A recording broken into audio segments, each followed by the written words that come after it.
News Maharashtra K9 आवाज जनतेचा। अजित पवारांचे जोरदार शक्ती प्रदर्शन, साताऱ्यात उसळला जनसागर, उपमुख्यमंत्र्यांचे आश्वासन, माझी लाडकी बहीण योजनेसह सर्व कल्याणकारी योजना पुढील 5 वर्ष सुरू राहतील। उपमुख्यमंत्री आणि राष्ट्रवादी काँग्रेसचे अध्यक्ष अजित पवार यांची जनसन्मान यात्रा आज सातारा जिल्ह्यातील वाई विधानसभा मतदारसंघात पोहोचली। हा परिसर राष्ट्रवादीच्या समर्थकांनी गजबजला होता। अजित पवार यांचे हजारो महिला व युवकांनी स्वागत केले।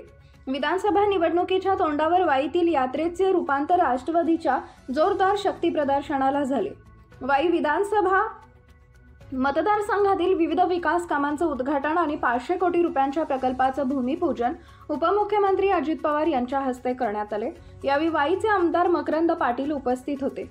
या भागातील विकास कामांबाबत बोलताना अजित पवार म्हणाले की कृष्णा नदीवर 15 कोटी रुपयांच्या निधीची या भागाच्या वारशात भर घालणारा पूल बांधण्यात आलाय। प्रदूषण, डासांची समस्या आदींवर तोडगा काढण्यासाठी या भागात STP सांडपाणी प्रक्रिया प्रकल्प उभारण्यात आलाय। सावित्रीबाई फुले स्मारकासाठी सरकारने 100 कोटी रुपयांची तरतूद केली आहे।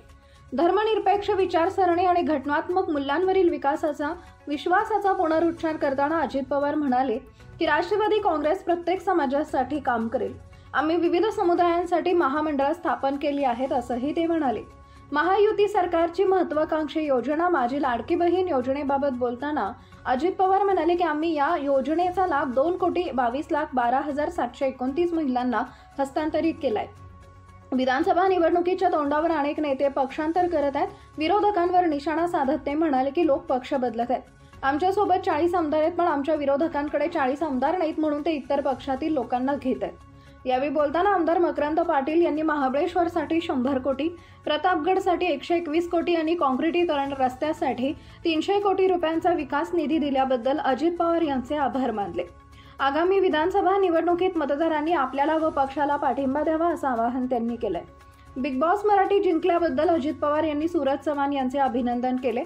नेपाळ इथं झालेल्या आशिया रग्बी 7 साइड करंडक स्पर्धेत रौप्य पदक पटकावणाऱ्या साताऱ्याच्या साक्षी नितीन जांभळे हिचेही त्यांनी अभिनंदन केले। आगामी विधानसभा निवडणुकीत मतदारांनी महायुतीला पाठिंबा द्यावा असं आवाहन अजित पवार यांनी यावेळी केले। न्यूज महाराष्ट्र K9 प्रतिनिधी रोहित ताटे। महाराष्ट्रातील महत्त्वाच्या आणि ताज्या बातम्या पाहण्यासाठी आमच्या न्यूज महाराष्ट्र K9 चॅनलला YouTube वर सबस्क्राइब करा आणि बेल आयकॉन प्रेस करा।